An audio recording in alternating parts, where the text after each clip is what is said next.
Hi, I'm Malcolm McDonald, ex-number 9 for Newcastle United, and you're watching Newcastle Fans TV. Hello everyone, welcome to Newcastle Fans TV. So we're going to be looking at Chelsea, a difficult task and going to Stamford Bridge. We've never really had a great record down West London, but we're going to be talking about Chelsea today. What we'll normally begin with, we'll look at the last 6 fixtures that they played. We'll look at that in just a second.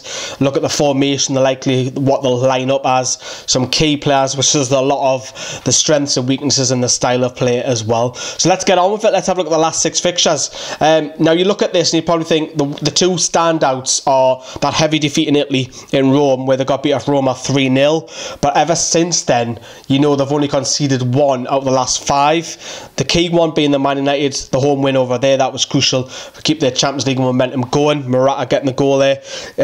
Looks pretty comfortable wins over West Brom and Karabag. The draw with Liverpool away when Williams cross. I don't think it was a shot, it was a cross. And recently they defeated Swansea as well. So the last 6 games, they've won 4. Drawn 1, lost 1, and they picked up a possible 10 points from 12 in the Premier League. Scored an impressive 11 goals, conceding 4. So as I touch upon it, it's going to be difficult for us as Geordie's gone doing there.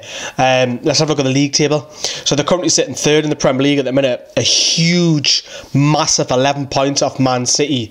So their current status as champions, I think it's going to go this season. How do you stop Man City at the moment? They're 11 points off it, and it looks like they're going to lose their title, and Man City are absolutely flying at the minute. So how do you stop them? You know what I mean? Now, but let's get on what Chelsea will likely that they'll play. So some people will say it's a wing-back system, 3-5-2. Some people will say it's 3-4-2-1. This is what I think he will go with, and he has rested a few players in midweek. But I think he'll go Courtois. And I think the back 3, I think Azpilicueta will come in, but I think Rudiger, who scored midweek, and Cahill will stay in the back. I think Victor Moses, who played about 15 minutes midweek, he'll come in at right wing back. Alonso will continue at left wing back. Then I think sitting in front of the defence, it'll be Fabregas and N'Golo Kante. And then I think it'll be Pedro and Eden Hazard will come back into side because he was rested. He was on the bench, and Morata up top. It's strong, isn't it? I mean, take your pick from the danger men at all them. I mean, you've got to look at, Morata's come in, scored loads of goals. I don't think they've personally missed Diego Costa because he's filled that void. Pedro can score worldies, you know, a very tricky customer. Willian, who'll probably be back on the bench, can score free kicks, wonder goals, can tack you, can go down the wing, all sorts. You look at Fabregas, who can do that pass. He's an upgraded version of Jonjo Shelvey. And then you're probably looking at Eden Hazard, who haven't even touched upon it, can win a game just like that. They've got talent all over the place, and then if you didn't just stop one player, how would you stop the next player? It's a difficult ask for the two to stop this. The strengths that Chelsea have, let's have a look at that. Free kicks, as I mentioned, direct free kicks. You can pick Hazard, you can pick Fabregas, Willian over this. Shooting from distance, so they are capable of scoring a worldie. Interesting that they steal the ball back very quickly. I didn't really know that about Chelsea until I'd done a lot of the research. So pressing really high up. Create a lot of chances. There's no shock horror there. Individual talent, we'll touch upon a few players just previously. Attacking set pieces, so they're great at that as well. Even David Luiz, we haven't even touched upon, he's good at set pieces as well. Keeping the lead as well, and they do go in front. It's rare that Chelsea get pegged back. But you know, every team has a weakness. You know, even Manchester City, who are flying at the moment, have a weakness. Chelsea have a weakness. I've been nitty picking. I haven't found many, to be honest with you. But avoiding offside, that's one of them I picked up. The suspect to long shots, which is interesting. So maybe Rafa Benitez will have a shoot on side policy. So if you're 25 yards from goal, have a pop.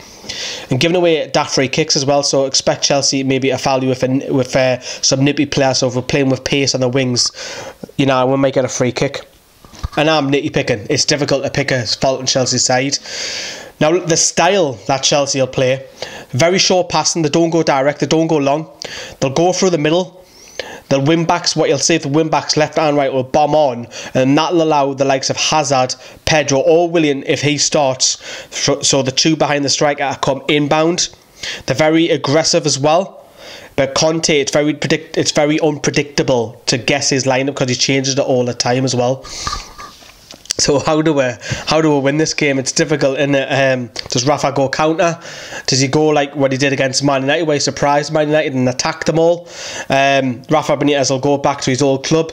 You know, he was slated when he went to Stamford Bridge, but he took over a dressing room that was in chaos, and he won them, the Europa League last season as well. So, you know, some Chelsea fans don't like him, some like him, but we love him up here at Newcastle. So if you're a Chelsea fan watching this, we absolutely adore Rafa. How will he set up? Well, we'll talk about Newcastle probably Thursday night a little bit more in depth, but let me know suggestions. How do we win this game? See you later. Bye bye.